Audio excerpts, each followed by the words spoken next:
What I wanted to do this morning is to continue with the discussions that we had in class and to start to talk to you a little bit about how one thinks about these milestones. And I know that some of you probably feel like now he tells us after you went up and put your milestones up on the board. But quite honestly, the further you are along thinking about what your milestones might be and how it can work, um,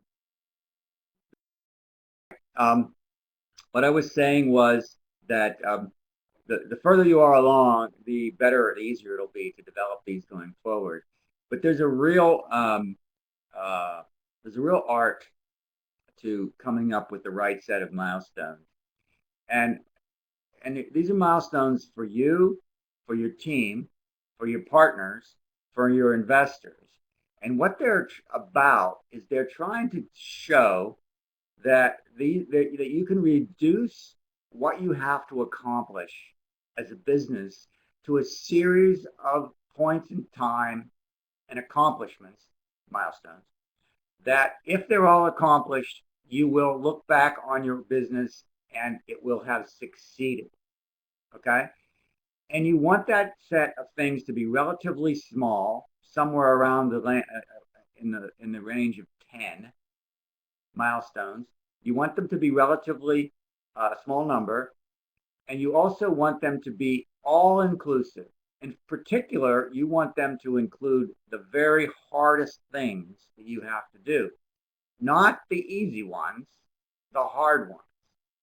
The reason is if you finish the hard ones and have accomplished them, then your business is well on its way to success.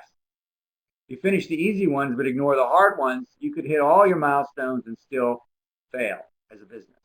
So you want them to be relatively complete and a relatively small number. The third thing that I will add is that you want them to be very close in. The more milestones you have in the first 30 days, 60 days, 90 days, 6 months, and a year, the better. You might have one or two milestones that extend beyond 1 year, but it's mostly the upfront stuff because you want to know that you're making progress and that you're going to succeed. That's kind of the challenge that we're after as we go about doing this. So let's talk about them. We want to talk about what they are, how you use them, and then what you would include in your plan. And I'll go through that in this discussion this morning. And keeping in mind that what you want to understand is how you can look at 10 things, say, and say, when those are checked off, that's it. The business is a success. You're not missing anything. Like, for example, you can't have a series of milestones that don't include having a product launched because you can achieve all your other milestones and have no product. Makes no sense. Excuse me. So that's what we're going to talk about. Whoops, back it up. So, what is it? Well, this is how you judge your milestones, how good they are. They have to be clear, well defined. You know what it means. It's not some unclear, ambiguous strategic event like we're going to open a store. It has to be more specific about where the store is, what kind of store it is, that sort of thing. It has to be clear. Of course, if the store is well defined in your plan, then opening a store is fine. It has to be measurable. It has to happen at a point in time. It has to be quantitative in some way that you can say, yes, it happened. Yes, the store opened its doors. We had our grand opening. It worked. Then you don't have to worry about having all the stuff that had to happen for you to open the door. Once you open the door, all that other stuff has happened. You now have an operating location. That's measurable. Or how many units you sold, how much money you made, that sort of thing. And it has to be discrete. It has to be clear, either yes or no. I made it or I didn't make it. That's what you're after with the plan, with your milestones. So when you list them or talk about them in future presentations, but also in your business plan, the written business plan, make sure that they satisfy the well-defined, measurable, and discrete criteria. each one of them. Then you also want to talk about how you what the milestones are good for, and what they're trying to do is eliminate the risks in your business, eliminate the technology risk in your business, the coat check business. Technology risk is getting the app up and running and tested. That is, it works. The application that you're going to use works. You have to have a milestone that says, we don't have a technology problem anymore. Solved, done, complete, finished, it is done. We have it, we have the application, it works, right? That eliminates some technology risk. You also have market risk. That is, does anybody care? In the same example, the coat check business, are there people that are going to use this? How do you have a milestone about technology risk or about market risk? What may be a survey that's done that confirms the willingness of people to pay for this. It doesn't really eliminate all the market risk, because the survey doesn't say that you're going to actually have customers, but it eliminates a lot of it or some of it. And then when you have repeat customers, say a good milestone would be 20% of your customers are repeat customers. What that means is not only that you provide the service, they found value in the service, but they come back for it again, and you're getting some loyalty out of them.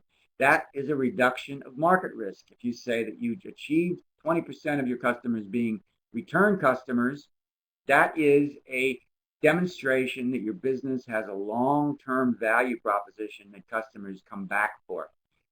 Eliminate some of the market risk.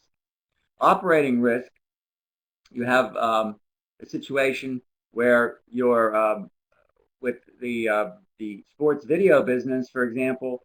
Operating risk might be that you have gotten your trucks up and running. The trucks are fitted out and ready to go, and you've solved the problem of getting warm. I was confusing my businesses here.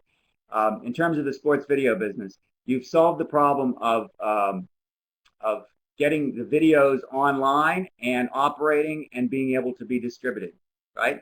So that's operating risk. How do you handle all of this traffic onto your site? How do you keep this stuff, how do you get all these things, upload them, make sure that they're visible, make sure that whole process, the operations of the process works? That's another element or an aspect that you want to make sure that you work through. You might have legal risk. For example, a restaurant, you have the problem of making sure that you have all of your permits and all of that sort of thing going. And so you would work on eliminating the need for any sort of safety violations or whatever by satisfying any legal issues that you might have. So getting all of your permits is a good milestone, particularly if you're in an industry that has that requirement. Financial risk, a milestone every business should have is getting your first financing or closing your first financing. That's a good example of a financial risk. Another one is that your business is breaking even. That is, it's bringing in enough cash to pay for it's bringing in enough revenue to pay for its operations. Yes, Rob, did you want me to turn your mic on, or do you want to type a chat? I'll turn your mic on. Oh, what happened to you? Oh, typing. Oh, okay. Oh, well, okay. And the last item is strategic risk. And this usually means that there's a competitor involved in some way. Getting a patent on a product, for example, the bolt checkout might have a patent on some part of its process or its software. Getting that patent issued is a good milestone. Other possibilities would be of strategic risk would be that your competitors lower their price and you meet their price and you lower it, and you continue to have growing market share even though a competitor has entered into your market. That's another potential strategic risk. So there's a series of, the way to think about your various milestones is that they encompass the whole business and aspects of it that right now you think you know what you're going to do become you know what you're going to do and you're doing it, right? That's the way that you want to be thinking about that. What they allow you to do is evaluate how much progress you're making towards getting your business to the point where it is successful. And what they're doing is when you achieve them, you actually lower the risk quotient, the amount of risk that remains in your business that investors have to worry about. For example, whenever you do a financial evaluation, an investor's looking at what the possible returns on your business are. Whenever they evaluate you and you haven't done anything yet, you haven't hired anybody, you have no product, you have no market, you have all these things. These are all risks, and they take that into account when they do the financial modeling of what your business might be worth someday. And that increases the discount rate that they use to bring your cash flows in your forecast down to present value. Whenever you eliminate one of those risks, you're actually reducing the discount rate that's used because you have proven that you can do something that months ago you thought you could do or you promised you could do, but you couldn't necessarily demonstrate the ability to do it. And given that, you have the opportunity to increase the value. And what happens in your business is you actually step up your valuation when you achieve milestones. So in the case of Volt Coat Check, again, when you have the software updated and it works, tested, you are increasing the value of your business because that risk is no longer there. Now, there are other risks, so the value is still discounted considerably. But when you get your trucks up and running, and so you can operate them and you know how to do all of that, and it's working successfully, again, you reduce the risk in your business, and so up the value of the business. Again, once you have these 20% repeat customers, you had market risk, but now you're pretty sure that once you get customers, you'll keep those customers. So you've reduced your market risk. And so you've, again, stepped up the value of your business again. And that's how you go from being a high-risk startup to a successful business and attract investors at higher and higher valuations as you go through the process of achieving your milestones. And that's what milestones are all about. You typically want to go for a financing right after you achieved a milestone, or just when you're getting started on working on a milestone, when the speculation about your possibility is as high as possible. The thing you never want to do is have to go for financing right before you achieve a milestone, because the risk is still in your business, but you've done a lot of the work. So you're going to end up getting a lower valuation than you would get perhaps 6 weeks later once you achieve that 20% return rate on customers, because now you've taken risk out of your business and your business is more valuable. Investors will be willing to pay more for your business. So there's a lot of timing associated with this, with hitting milestones, and they're there for a reason. They're there because they reflect the fact that as you achieve them, your business gets more and more valuable. They're not just for show. They actually are money in the bank when you achieve them. That's the way you really want to think about this, okay? Think about your milestones. So let's try one. Try a little poll here. Don't know that we've done this before, but we go to the analysis box here, and there is a poll at the top of your screen, I hope. This says that you've signed a contract for a call center, and it's an experience. It's for to improve your customer service experience for your application. Okay, what kind of risk are you eliminating when you sign a contract with a respected call center to provide smartphone service for your customers? I think this should work. Click on the button that you think is the kind of risk that you are taking out of your business when you do this. I'll give you a few minutes to vote.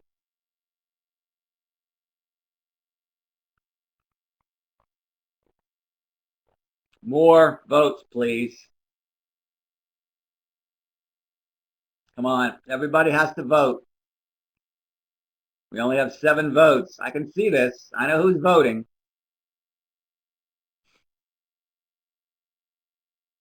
Come on, we only have a few votes here. More.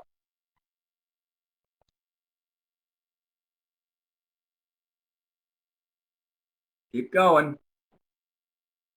I could wait all morning. Need some more votes. Please. More. Yes, Elena. You gonna type me a chat?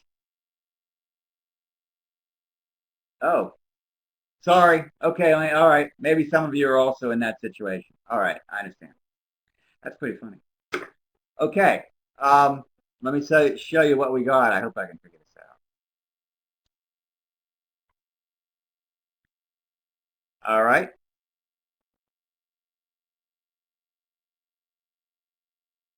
All right. Can you see this? Let's see. What's wrong here? Why isn't this working? Oops. Hold on.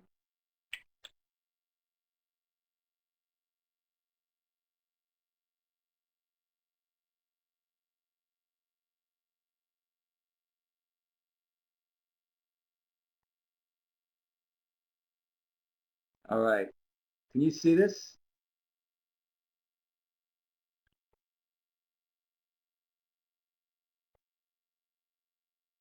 Can you guys see the answer? Yeah, Sharon. You typing me a note? Okay, good. All right. You can see that our majority or we split between operating risk and technology risk. And the answer to this is interesting because I can understand why you went with technology, right? It's talking about smartphone apps and call center, platforms and the like. But what's different here is that you have the problem in your operation of running a customer service center or handling customer service, and you've signed a contract to outsource that to somebody else. That's really not a technical risk. It's someone else is able to do it. It's been done all the time. So therefore, what you have here is a situation of reducing operating risk. Once you've gotten your customer service handled, that's one of your operational problems, and you've solved that now by putting a milestone in place and achieving that milestone of a contract. And so you've eliminated some of your operating risk. Customer service, call center support, all the quality and customer care and all that is handled for your system, right? That's an operating issue. So in this particular case, what we have is you've eliminated operating risk, not technology. Okay? Let's look at another one. See if we get this one to work. I have to put this, post this.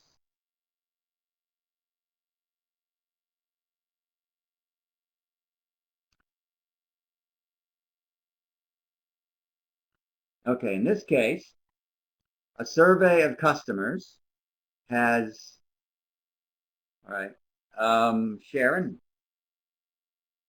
are you typing?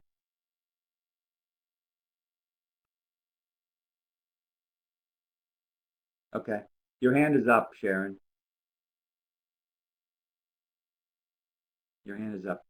Okay, in this case, we're saying a survey of customer demonstrates that they have a willingness to pay $3 to $5 to download your app. Is this a technology risk, a market risk, an operating risk, a financial risk, a strategic risk, or a no vote? Okay, please vote. We have, not everybody's voted. You got to play the game here.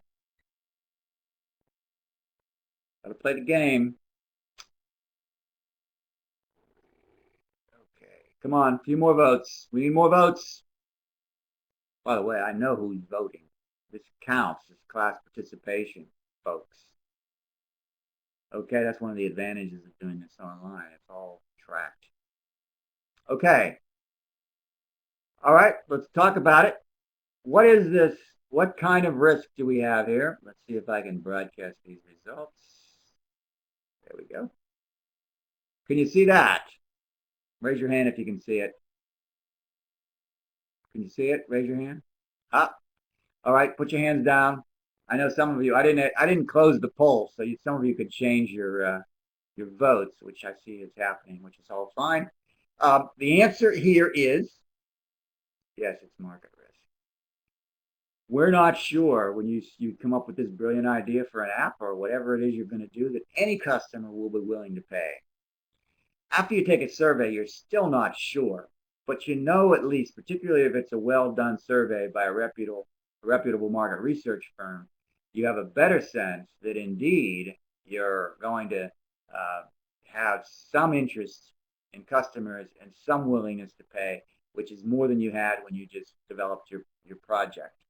Okay, so that's why having a survey as a milestone lowers your market risk. You do have customers that look like they're going to be able to be willing to pay for your product.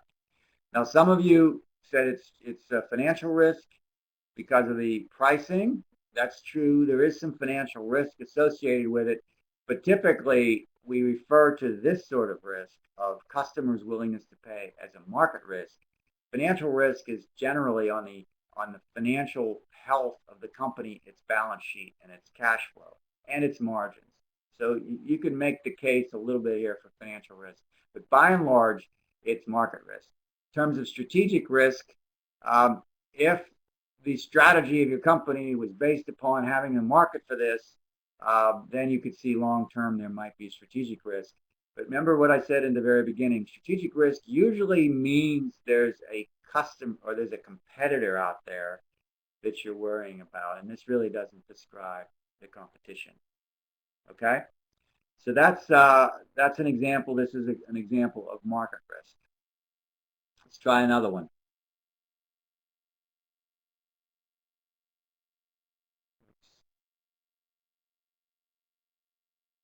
Hold it.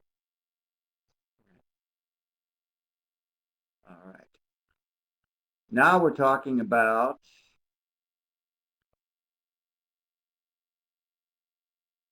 you get your patent issued. You get you have a patent on your video platform for the sports video business. You have that platform. What kind of risk are you eliminating in this particular case? Am I showing you these? No. Okay.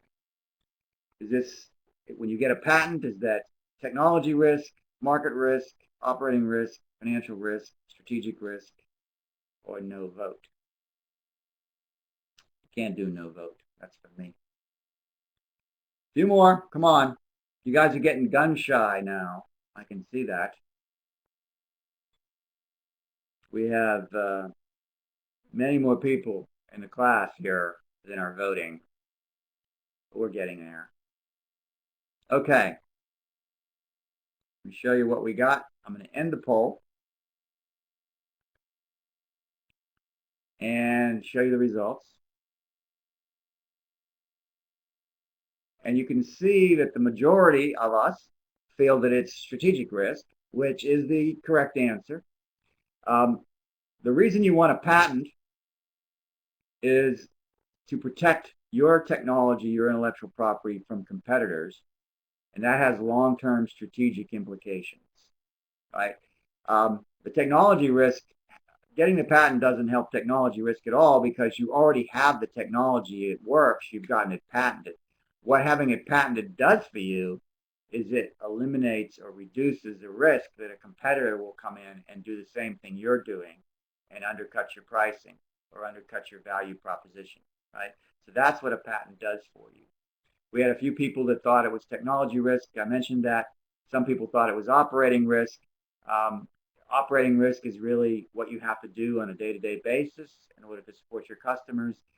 Having a patent really doesn't change that. It changes the position you have vis-a-vis competitors.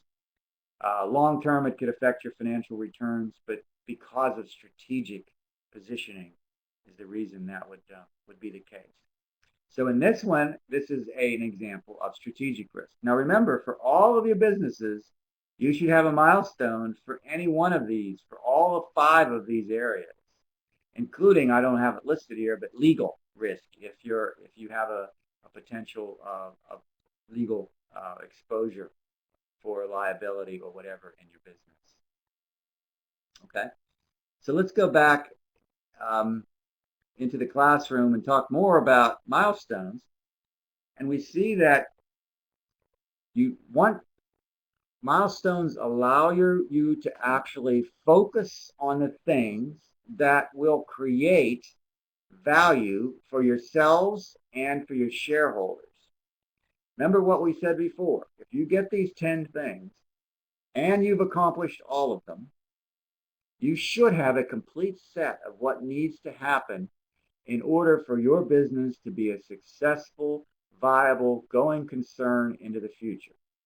Which means you take something that's pretty much worthless because it's all just pipe dreams, and you turn it into something that is generated, that has customers, that has a technology that it's supporting, that it can be protected strategically, that it has financing and bankers and investors, that it has protections from legal situations, and that your operation is running smoothly.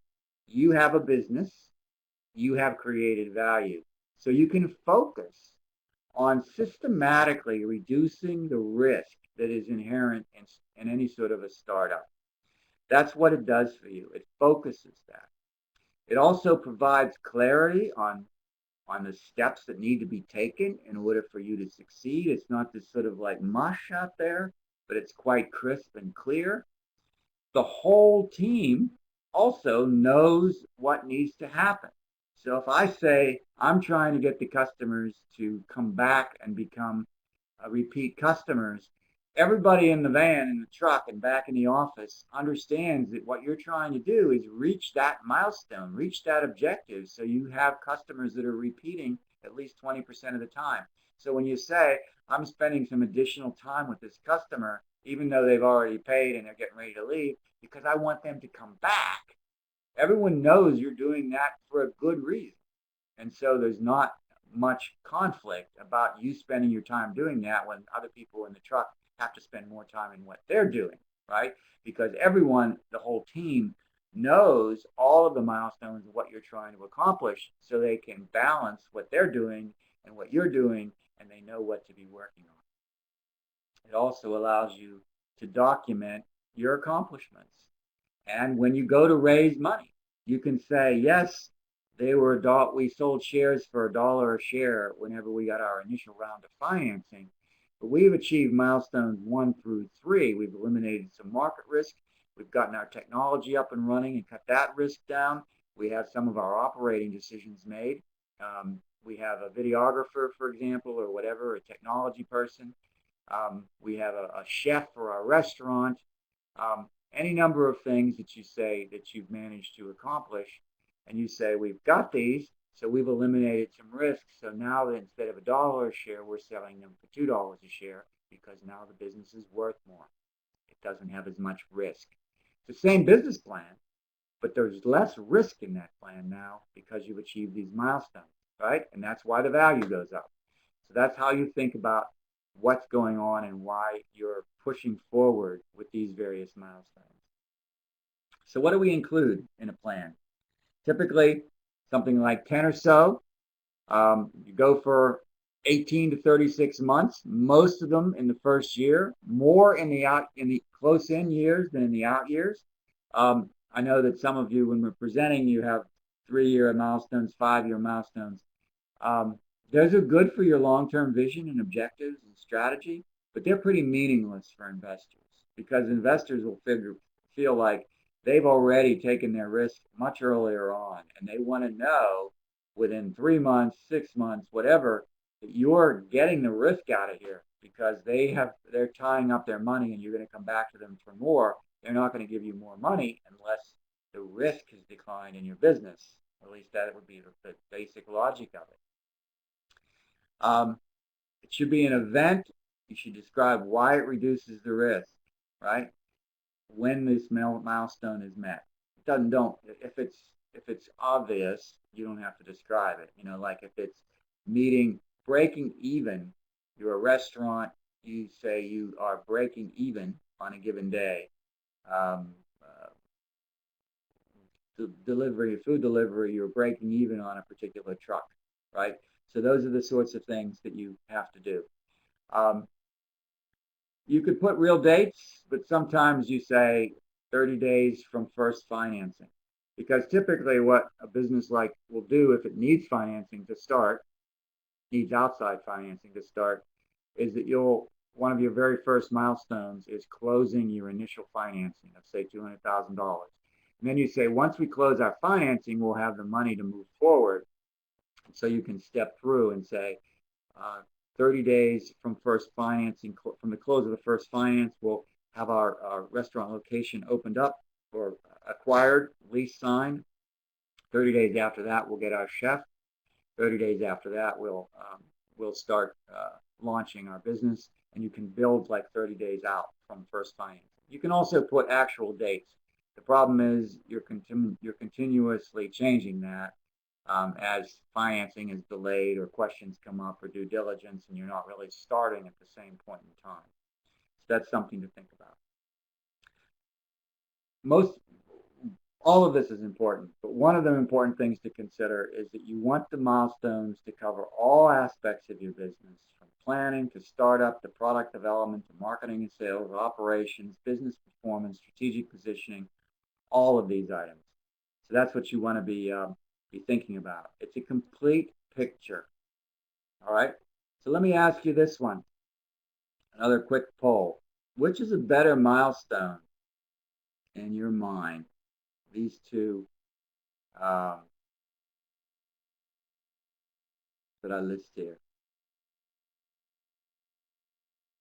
Oops. I think I picked the wrong one. Hold on. Not the right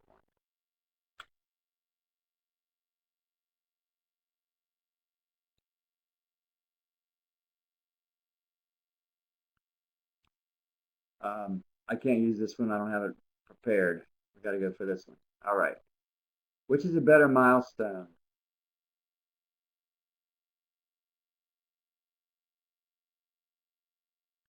Which of these two is a better milestone in your mind?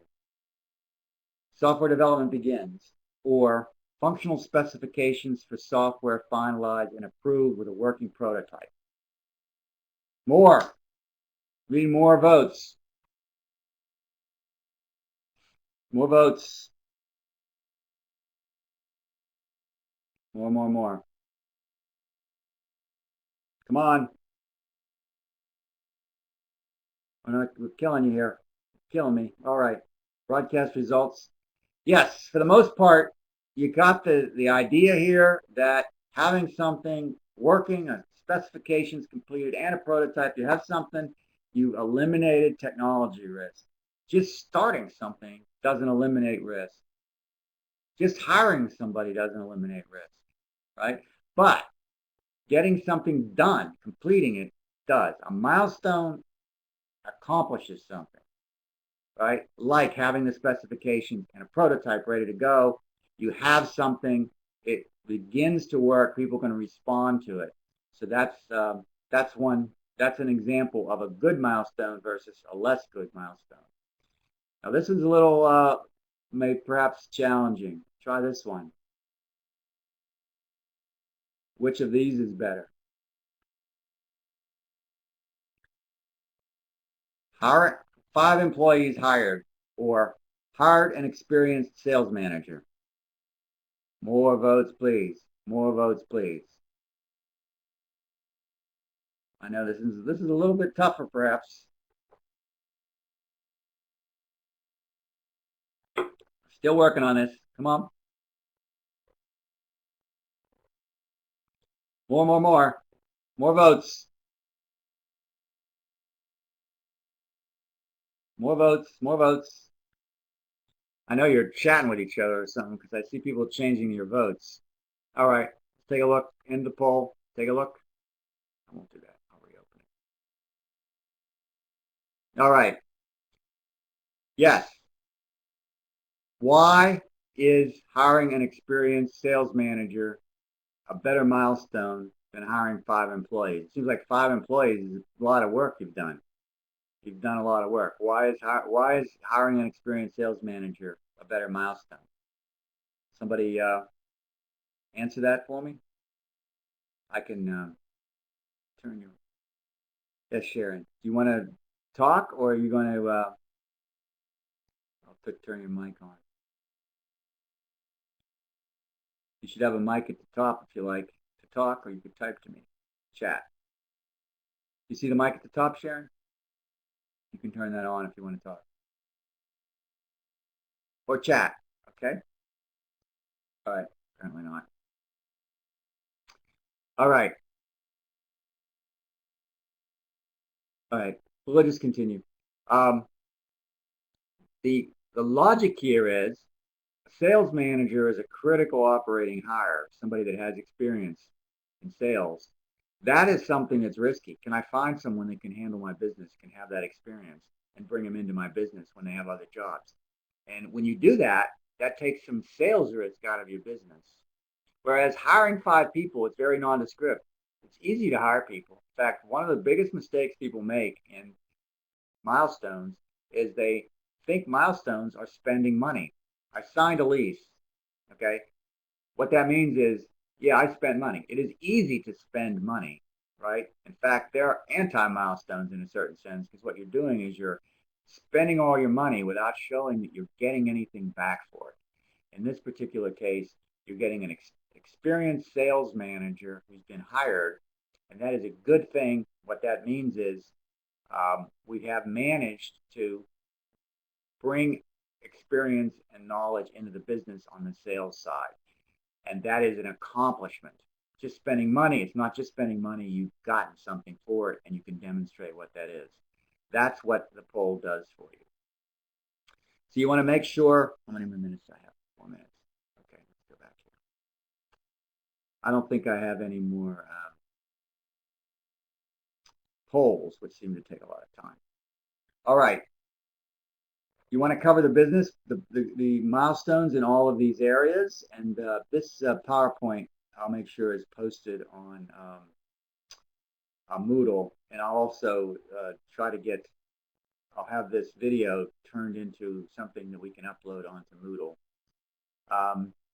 So we have milestones covering the risks, all these various parts of the business, same we described before, right? Operations, business planning, and strategy. This is what we look for. Concrete and measurable, close in, first 12 months, and frequent. It's nice to know progress is being checked off every 30 days. You don't have a whole list of things through 30 days, because then it's like all or nothing. You want to step them out. You want to focus on milestones associated with getting your business going. That is your market, your operation, all that, not just the product, not just that we're going to design the product, we're going to get the packaged product purchased, we're going to have somebody manufacture the product, we're going to have, not all product things, but across the whole business, the whole operation. And when they're done, they should provide a complete picture for us of what is being done and what needs to be accomplished. And don't forget the hard stuff. The important, difficult ones that you don't even really want to face because they're so hard. They're the risks that are the main paramount risks. Like, for example, does anyone really want this service? Right? This is most of us don't want to actually deal with that. We would rather just get set up and give it a try, and if it doesn't work, it doesn't work, and you never really deal with the fact that there's a good possibility that no one will buy this. Right? You have to take that risk head on and say, how do I figure out and demonstrate that people are willing to buy this and that they're willing to pay the price that I've set up to do this, right? The last test is when you read back over all the milestones, the reader should say, if they do this, and they do this, and they do this, and you check them all off, this is a successful business. I can sell this business if I'm an investor. I can sell my investment in this business for 10 times what I'm putting into it now. Now I'm taking the risks. This management team checks off all these milestones, eliminates all that risk. I can take that business now and I can sell it for 10 times what I put into it. Thank you, management team. You've made me wealthy. That's the story. That's really what's going on as we go through this process. So here's an example. My last chart. I have a couple minutes, 2 minutes. This is an example of 10 or so milestones for a business. The idea of this business was it was an application that pets wear a little camera on their collar, and that little camera looks the way they look as they turn, and it basically follows your pet around and broadcasts live over the internet so you can watch your pet streaming its life to you while it's sleeping or running around the house while you're at work or whatever. That was the idea of this thing. Okay. We'll complete the hardware and software prototype and file preliminary patent. Filing the patent is not a milestone, but it's good to show that you completed your hardware and software so you can file the patent. Milestone 1. Filing is not a milestone.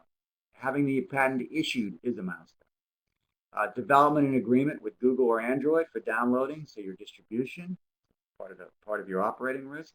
You market test the prototype and you price test it, demonstrate it. You specify the hardware and the cost analysis. You close your initial financing.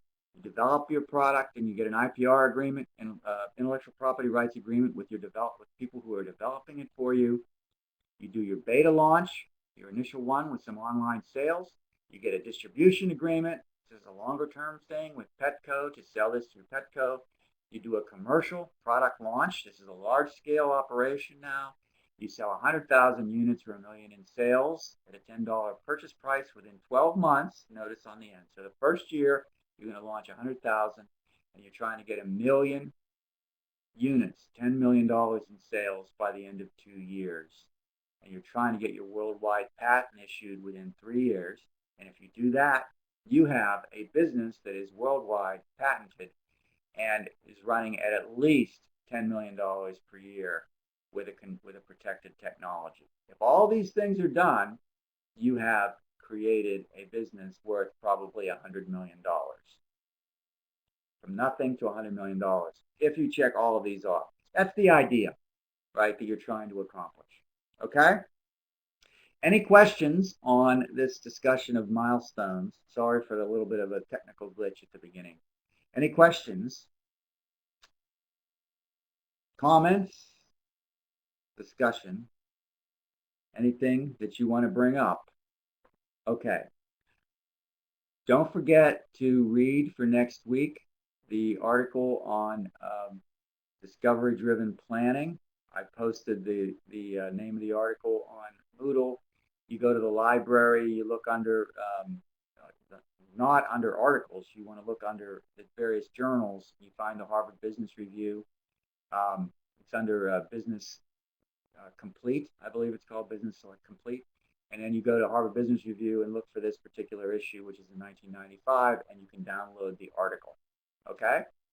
Make sure you read that for Monday because we're going to be talking about how we really now think about how we build an actual plan, business plan, financial plan, the complete package, including our assumptions for financial purposes in class next week. Okay? We'll see you all on Monday, and have a wonderful weekend. I'll sit here for a few minutes if anyone wants to chat. I see you have a note up there, Sharon. Oh, I turned your mic on. That's why. Don't turn your mic on unless you want to hear me. But we'll see you all on Monday. Have a great weekend. Take care.